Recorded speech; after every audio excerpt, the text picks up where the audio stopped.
असद, बहुत बहुत शुक्रिया वक्त देने के लिए। जब से 26वीं मुतनाज़ा तरमीम पास हुई है उसके बाद मुख्तलिफ तनाज़ात सामने आ रहे हैं। एक तनाज़ा तो यह है कि कौन सा केस आईनी बेंच सुनेगा, कौन सा रेगुलर बेंच सुनेगा। फिर एक कोर्ट पैकिंग के हवाले से भी इल्जाम लग रहे हैं, क्योंकि अब जुडिशल कमीशन ऑफ पाकिस्तान में हुकूमती अरकान की अक्सरियत है, तो कहा जा रहा है कि जो उनके प्रेफर्ड या नॉमिनेटेड जजेस हैं वो हाई कोर्ट्स में तैनात हो रहे हैं। लेकिन अब ये जो एक और मामला सामने आया है जिसमें ये पिछले एक हफ्ते से स्पेकुलेट किया जा रहा था कि शायद लाहौर हाई कोर्ट से किसी जज को ट्रांसफर किया जाएगा इस्लामाबाद हाई कोर्ट में, ताकि वो टॉप 3 सीनियरिटी में आ जाए और फिर उनको इस्लामाबाद हाई कोर्ट का चीफ जस्टिस मुकर्रर किया जाएगा। इस हवाले से आज इस्लामाबाद हाई कोर्ट के जजेस का खत सामने आया है और उसमें उन्होंने कहा है कि दूसरी हाई कोर्ट से जज मुंतकिल नहीं किया जाना चाहिए इस्लामाबाद हाई कोर्ट में, ना उनको चीफ जस्टिस बनाना चाहिए, बल्कि जो इस्लामाबाद हाई कोर्ट के टॉप 3 जजेस हैं उनमें से ही किसी को चीफ जस्टिस मुकर्रर होना चाहिए। यानी एक और मामला जो है इस वक्त खुल गया है हमारे सामने। जी बिल्कुल। इस वक्त अगर हम देखें तो जो कोर्ट पैकिंग की बात हो रही है उसमें कुछ हकीकत तो है। चाहे वो सिंध हाई कोर्ट में जजेस की अपॉइंटमेंट देखें, चाहे इस्लामाबाद हाई कोर्ट में 2 जजेस की अपॉइंटमेंट देखें, एग्जीक्यूटिव का जो कंट्रोल है वो ज़्यादा है। जुडिशल कमीशन में असर इतना है कि वो अपने मर्ज़ी के जज लगा सकते हैं। जजेस में अगर एक जज भी हुकूमत के साथ है तो वो इस पोजीशन में ही नहीं है कि वो अपने जज अपॉइंट कर सकें। माजी में चीफ जस्टिस साहबान पे ये इल्ज़ाम लगता था कि जी वो अपने हमख्याल जजेस सुप्रीम कोर्ट में लाते हैं, हाई कोर्ट में अपॉइंट करते हैं। अब यही बात हो रही है कि हुकूमत अपने हमख्याल जजेस, चाहे वो आइनी बेंच का सरबराह हो, चाहे सुप्रीम कोर्ट में हो, चाहे वो सिंध हाई कोर्ट में हो, तो हुकूमत ने अपना हमख्याल जज चुना है।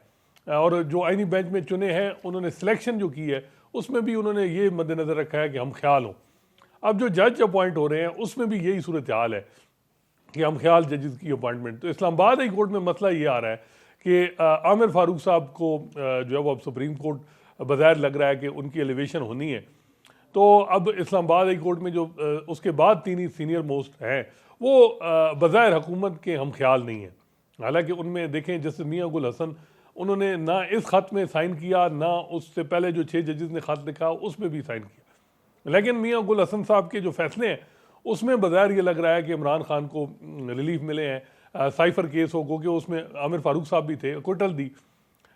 इसके अलावा ये केस अभी तोशाखाना 2 में भी उन्होंने ऐसी चीज़ ऑब्जर्वेशन रिटर्न दी है जिससे इमरान खान को फ़ायदा होगा।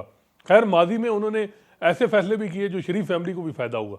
बज़ाहिर ये लग रहा है कि एग्जीक्यूटिव ऐसा जज भी नहीं चाहती जो ज़्यादा ही यानी इंडिपेंडेंट फैसले करे। तो अब एग्जीक्यूटिव की ये है कि वो मियाँ गुल हसन साहब से भी अनकंफर्टेबल है। मतलब वो नहीं चाहते कि कोई ऐसे जजेस हो जो कि अपने इंडिपेंडेंट फैसले करें। लेकिन मुझे बताइएगा कि ये जो अब मामला है कि लाहौर हाई कोर्ट से कहा जा रहा है, और जिन जस्टिस साहब का नाम आ रहा था, रिपोर्ट हुआ है कि जस्टिस सरफराज डोगर साहब को जो है वो हाई कोर्ट इस्लामाबाद में मुंतकिल किया जाएगा या ट्रांसफर किया जाएगा, जो कि वहां पे 15वें नंबर पर है। लेकिन क्योंकि उनकी अपॉइंटमेंट पहले हुई है इस्लामाबाद हाई कोर्ट के जजेस से, तो वो यहाँ आके टॉप 3 में आ जाएंगे और फिर उनका चांस बढ़ जाएगा। इस पर जो खत आया है आज, वो तो ये कह रहे हैं जो इस्लामाबाद हाई कोर्ट के जजेस हैं कि अगर कोई ट्रांसफर होता है टू अनदर हाई कोर्ट तो फिर वो दोबारा ओथ लेंगे जज साहब आर्टिकल 194 के तहत, और वो सीनियर मोस्ट नहीं होंगे, वो जूनियर मोस्ट होंगे उस अदालत में जज। देखिए जी, ये अब उन्होंने 7 वजूहात 5 जजेस ने इस्लामाबाद हाई कोर्ट ने बताई हैं और उन्होंने कहा जी हलफ लेना होगा, सीनियरिटी वो नहीं होगी। इसके अलावा भी ये इंडिपेंडेंस ऑफ जुडिशरी की वायलेशन है।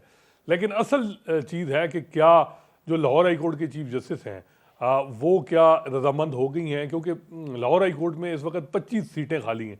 वो क्यों एक जज अपना इस्लामाबाद हाई कोर्ट में भेज रही हैं हुकूमत की ख्वाहिश पे? इस्लामाबाद हाई कोर्ट के चीफ जस्टिस जो सुप्रीम कोर्ट में जा रहे हैं, क्या उनको चाहिए कि वो इस किस्म के जज के लिए अपनी कंसेंट दे दें कि अपने जाने से पहले हुकूमत की जो कोर्ट पैकिंग करना चाह रही है उसमें वो अपनी फैसिलिटेशन दे? और उससे ज़्यादा जो बड़ा इम्तिहान है और जो बड़ा सवाल उठ रहा है वो chief justice of Pakistan Yahya Afridi पे है कि वो आइन इदारे के सरबराह हैं। उनका ये फ़र्ज़ नहीं बनता कि वो इन चीज़ों को देखें। ये जो वजूहात हैं इसमें उनकी तरफ से वज़न है इनमें, लेकिन जब अगर ये तीनों चीफ जस्टिस जो हैं वो राज़ी हो जाते हैं और वो लाहौर हाई कोर्ट के जज आ जाते हैं, तो ये फिर अपॉइंटमेंट चैलेंज होगी। इस खत का ज्यादा असर यही है कि अभी तक तो हमें नहीं पता है कि जो मुख्तलिफ हाई कोर्ट्स के चीफ जस्टिस हैं, जैसे लाहौर की आपने बात की, इस्लामाबाद हाई कोर्ट के और chief justice of Pakistan justice Yahya Afridi का इस पर क्या नुक्ता नजर है। लेकिन आज इस खत में लिखा हुआ है कि अल जिहाद केस जो है उसके मुताबिक एक मीनिंगफुल कंसल्टेशन होना जरूरी है, जिसमें वजूहात बयान करनी पड़ेंगी सदर मुमलिकत को to the chief justice of Pakistan and other chief justice कि क्यों वो ये करना चाह रहे हैं। तो अगर रीजनेबल ग्राउंड होगा तभी ये मुमकिन होगा। देखिए जी, ये 5 जजेस की कंटेंशन है, उनका ये बात है। लेकिन अगर जस्टिस याह्या अफरीदी क्या समझते हैं ये अब हमें नहीं मालूम। अब इसी तरह जस्टिस आलिया नीलम और जस्टिस आमिर फारूक, उनसे भी सवाल उठता है कि वो अपने जाने से 8-10 दिन पहले रजामंदी क्यों दे रहे हैं, और उन पे ऑलरेडी बहुत ज़्यादा सवालात पीटीआई ने उनके खिलाफ मिसकंडक्ट की कंप्लेंट फाइल की हुई है।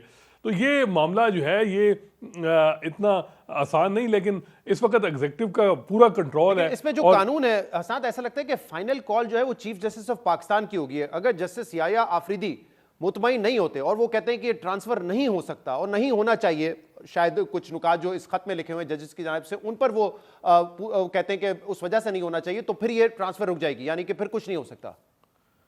देखिए जी, उस पे भी जो हुकूमती वकला हैं वो कहते हैं कि उनका सरमोनियल एक है मामला, वो नहीं, असल जो है वो है कि वो जज साहब खुद रजामंद हैं और जो 2 चीफ जस्टिस साहबान हैं उनका असल रोल है।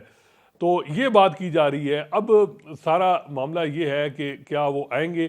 इस हवाले से ये भी इतलात आ रही हैं कि नून लीग के लीगल विंग भी नहीं चाहती कि वो जज साहब जो है वो आए इस्लामाबाद हाई कोर्ट में। तो हुकूमत के अंदर भी एक तकसीम है कि क्या उन जज साहब को जाना चाहिए या किसी और को जाना चाहिए। तो इस वजह से मे भी मामला रुक जाए। अगर हुकूमत जो है वो बिल्कुल उसने ठान लिया है कि हम लाएंगे उन्हीं को, तो और उनके साथ 2 चीफ जस्टिस साहिबान हैं, तो याह्या अफरीदी साहब का जो मिजाज है, पहले तो उन्होंने कभी इस पे पोजीशन नहीं ली, अगर वो लेते हैं तो फिर क्या उससे होगा। मेरा नहीं ख्याल कि हुकूमत उनको नाराज करेगी। 50